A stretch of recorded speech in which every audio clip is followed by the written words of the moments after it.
जी साबका आईओ शौकत अली शानी साहब पेश हुए थे रिमांड रिपोर्ट के साथ। हमने कोर्ट को आगाह किया कि ये अब फ़िलहाल आईओ नहीं है।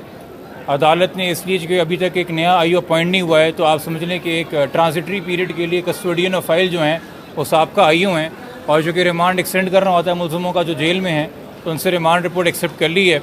जहाँ तक एक प्रोग्रेस रिपोर्ट आपके सामने आई थी जिसमें आप लोगों ने भी देखा था कि 33 नामों में से शबीर का नाम नहीं था, उस पर आज सवाल किया जज साहब ने, और आईओ ने कहा कि जी ये एक ऑनेस्ट मिस्टेक समझ लें, इत्तेफाक समझ लें, तो उसको उन्होंने अकॉर्डिंगली उस पर नोट कर लिया है। हमने कोर्ट को आगाह किया कि जी 25 वक्त दारुल अमान में है, पुलिस अगर उसको ढूंढना चाहे तो उसे पता है कि कहाँ जाके बाजियाब कराना और किधर एप्लीकेशन देनी है। उस पर अदालत का मौक़िफ़ था कि पुलिस को ऑलरेडी पता है कि उन्होंने क्या काम करने, मुझे उस पर स्ट्रेस करने की ज़रूरत नहीं है। जब हतमी चलान आएगा मैं तब कोई फ़ैसला दे सकता हूँ। तो अदालत ने तो पुलिस में उम्मीद ज़ाहिर की है कि अगर दारुल अमान से बच्ची की कस्टडी सिंध लेके आनी तो पुलिस वो अपना काम अकॉर्डिंगली करेगी। मज़ीद इस केस में ये आपके सामने आई है चीज़ कि कल एक एप्लीकेशन बच्ची के नाम पे आती है और उसमें दारुल अमान बच्ची चली जाती है। यहाँ पे बताना ज़रूरी है कि जब आप मुलज़िम को गिरफ़्तार करने के लिए निकल रहे हैं और मुलज़िम को पता है कि घेरा तंग हो रहा है, तो वो ये नहीं चाहता कि जब पुलिस मुझे पकड़े या पाए तो बच्ची मेरे पास से बाज़ियाब हो। वो एक मज़ीद डायरेक्ट एविडेंस होता है ऑन द रिकॉर्ड। तो एक बच्ची को एक खिलौने की तरह, एक प्रॉप की तरह जब चाहा अपनी कैद में रख लिया, जब चाहा डिस्कार्ड कर दिया। तो उसको अबैंडन करके ख़ुद से एक वकील करवा के एक एप्लीकेशन फ़ाइल करवाई गई, जिसमें मौक़िफ़ इख्तियार किया गया अब दरख्वास्त में कि मेरे अपने, जिसको हम मुबैना खावंद कहते हैं, ताल्लुकात नाखुशगवार हैं, मैं अलहदा होकर अकेले एक रात कहीं रिश्तेदार के यहाँ गुजारी है बड़ी मुश्किल से, मेरा कोई नहीं है। और फिर वालिदैन के हवाले से जो बयानात 2-3 महीने से पहले से बच्ची से दिलवाए जा रहे थे वही आगे रिपीट कर दिए। मगर सवालिया निशान ये था कि जिस ऑर्डर के तहत बच्ची को भेजा गया है, उस ऑर्डर में जज साहब ने ओरिजिनली हर जगह लगाया कि बच्ची शौहर के खौफ से और शौहर से बच के दारुल अमान जाना चाहती है। उसको फिर काट के पेन से अमेंड करा के पेरेंट करवाया है। चलें हम मान लेते हैं कि जी वो पेरेंट ही था, शौहर गलत लिखा। तो अगर वालिदैन के हवाले से दरख्वास्त में जब बच्ची ने खदशात ज़ाहिर किया आपने ऑर्डर में लिखे, तो जो खावंद के हवाले से खदशात ज़ाहिर किए और अपडेट्स दिए वो ऑर्डर में क्यों नहीं लिखे? ये कौन सा ऑर्डर है जो आपने ऑर्डर पे बनवाया है? मैं तो ये कहूँगा, क्योंकि या तो फिर एप्लीकेशन पूरी रिप्रोड्यूस की जाएगा, जज साहब ये काम कर रहे हैं, ये सवालिया निशान होगा मैजिस्ट्रेट साहब के सामने जिन्होंने ये ऑर्डर दिया है। दूसरी बात इसमें ये है, आपको एक खबर आई उड़ती उड़ती, हमारे पास कोई नोटिस तो नहीं आया कि मुल्तान बेंच से 22 जुलाई तक के लिए जो एक राहदारी बेल हासिल की गई है। अच्छा, कानून 3 चीज़ों पे वाज़ेह है। एक तो ये कि जब आप बेल अप्लाई करते हैं, आप पे फ़र्ज़ है कि आप उस अदालत को बताएं कि आपने यहाँ से पहले भी कोई बेल अप्लाई की है। दूसरा ये कि अगर आपकी कोई बेल डिनाई करता है या डिसमिस करता है या आप कोई विड्रॉ करते हैं, तो दूसरी बेल भी आप उसी अदालत में फ़ाइल करते हैं ताकि वो जज सुने। तीसरी बात ये है कि आपको जो प्रोटेक्टिव बेल दी जाती है, चूँकि वो एक्सेप्शनल रिलीफ होता है, आपको असल में बेल नहीं दी जा रही, आपको एक राहदारी के लिए कुछ वक्त के लिए आज़ाद किया जा रहा है, तो उसमें बताना पड़ता है कि आपने आज से पहले कितनी बेलें लगाई हैं। इन तीनों सवालों के जवाब झूठ में दिए गए उस बेल में जो मुल्तान से हासिल की। आप लोगों तक ऑर्डर पहुंचा है, हमने अदालत से उसका मेमो हासिल किया। हकीकत ये है कि 7 जुलाई को लाहौर में बेल अप्लाई हुई, 7 दिन का वक्त दिया गया। वो 7 दिन का वक्त जो कि क्रिमिनल माइंड है उसने मचल के भी जमा नहीं कराए और वो बेल अवेल नहीं की।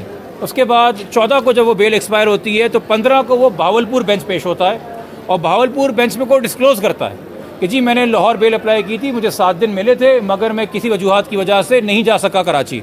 तो भावलपुर बेंच इससे इम्प्रेस नहीं होती और कहती है मजाक नहीं लगा हुआ कि आप जब आएंगे ये एक्स्ट्रा ऑर्डिनरी रिलीफ लेके जाएंगे।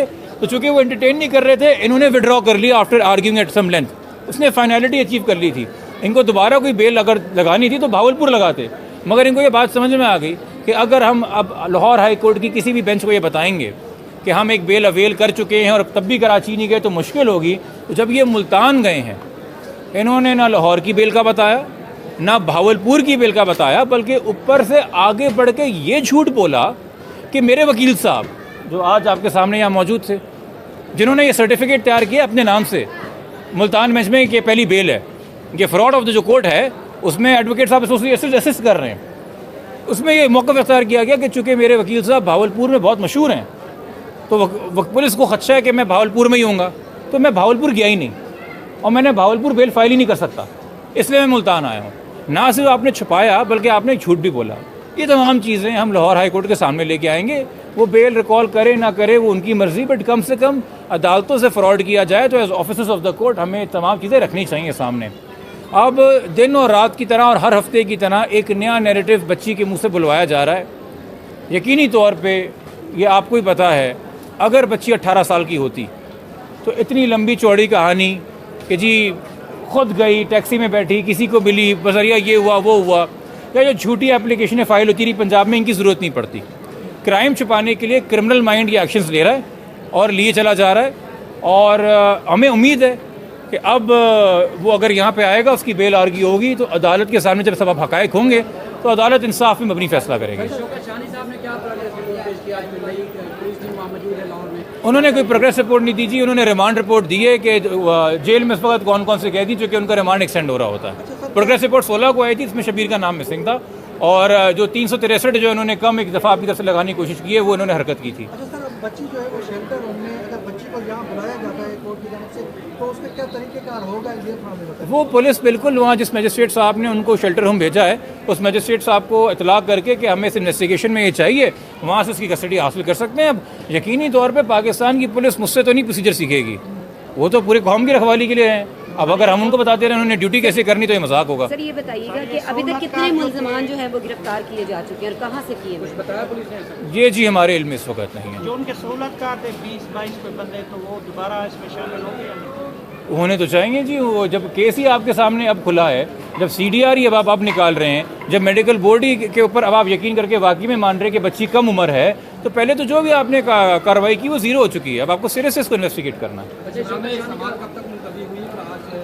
1 अगस्त को जी, 1 अगस्त तक जी उम्मीद है कि एक नया IO आके और नया IO उस दिन तक अपना चालान जमा करा देगा, इसलिए टाइम ज़्यादा दिया गया है ताकि बीच में IO भी तब्दील हो सके और फिर वो अपनी कार्रवाई भी कर सके और फिर रिपोर्ट भी जमा करा सके। और अब हमें उम्मीद है कि मैं आपके तवस्सुस से डायरेक्टली IG गुलाम नबी मेमन साहब, AIG जावेद ओडो साहब, SSP फैसल बशीर मेमन साहब कुरंगी के, SSP अमजद हयात साहब ABCC के, DIG करीम खान साहब ABCC के, दिल पे हाथ रख के बताइए, क्या शौकत अली शाहानी क्या ये बेस्ट ऑफिसर है जो सिंध पुलिस के पास था?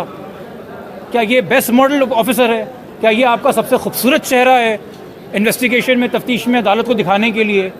खुदारा आप पुलिस को बदनाम ना करें, ऐसे ऑफिसर्स को आगे ला के इनके खिलाफ तो डिसिप्लिनरी इंक्वायरी होनी चाहिए। आप कॉम्पिटेंट ऑफिसर को, जो कि मुझे पूरा यकीन है, मुझे आपकी कॉम्पिटेंस से भी यकीन है और आपके माते जो अफसर काम कर रहे हैं उनकी कॉम्पिटेंस से भी यकीन है, मगर प्लीज़ मेहरबानी करें, एक फेयर इन्वेस्टिगेशन के लिए एक कॉम्पिटेंट अफसर को आप तैनात करें जो कि ट्रेंड उस तरह के केसेस में इन्वेस्टिगेशन करने के लिए। शुक्रिया।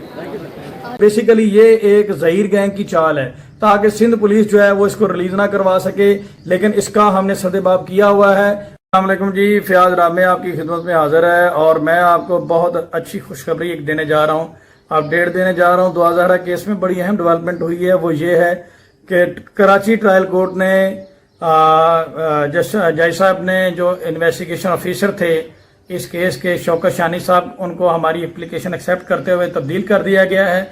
इन्वेस्टिगेशन ऑफिसर को तब्दील कर दिया गया है, उसकी जगह पर नए इन्वेस्टिगेशन ऑफिसर जो हैं वो इन्वेस्टिगेशन करेंगे। आपको याद होगा कि हम 4 दफ़ा एप्लीकेशन दे चुके थे इन्वेस्टिगेशन ऑफिसर को चेंज करने की, लेकिन अल्हम्दुलिल्लाह वो इन्वेस्टिगेशन ऑफिसर अब चेंज कर दिया गया है, IO तब्दील कर दिया गया है और किसी नए IO की इन्वेस्टिगेशन सौंप दी गई है। और अब हम उम्मीद करते हैं इस केस की इन्वेस्टिगेशन जो है वो मेरिट के मुताबिक होगी।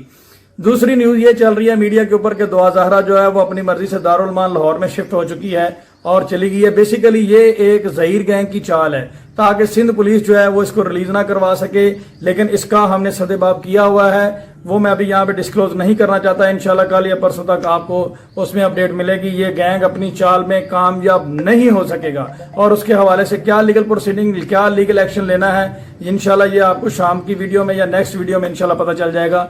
अभी हम उसके बारे में लीगल एक कंसर्न हमने तैयार कर लिया है और बहुत जल्द इसके खिलाफ लीगल जो एक प्रोसीजर अडॉप्ट किया जाएगा। और ये बच्ची का जो इनका तरीकाकार है या जो ये समझते हैं कि अगर दारुल मान में भेजने से ये बच जाएंगे तो किसी सूरत ये नहीं बच सकेंगे। इंशाल्लाह ये बच्ची बहुत जल्द दारुल मान से रिलीज होकर वालिदैन के पास चली जाएगी जी। और बेसिकली ये यही चाहते हैं कि सिंध पुलिस जो है और सिंध हाई कोर्ट जो है वो बच्ची उधर पेश ना हो, इसलिए इन्होंने दारुल मान में जमा करवा दिया बच्ची को।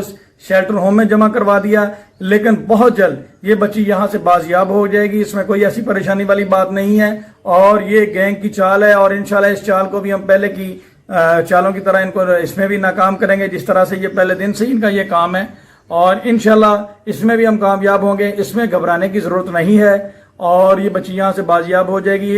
इसमें हमारा एक हम यूनानिमस ओपिनियन अख्तियार कर रहे हैं, जैसे डिसाइड होता है इंशाल्लाह ये कल तक इसमें आपको अपडेट नजर आएगी।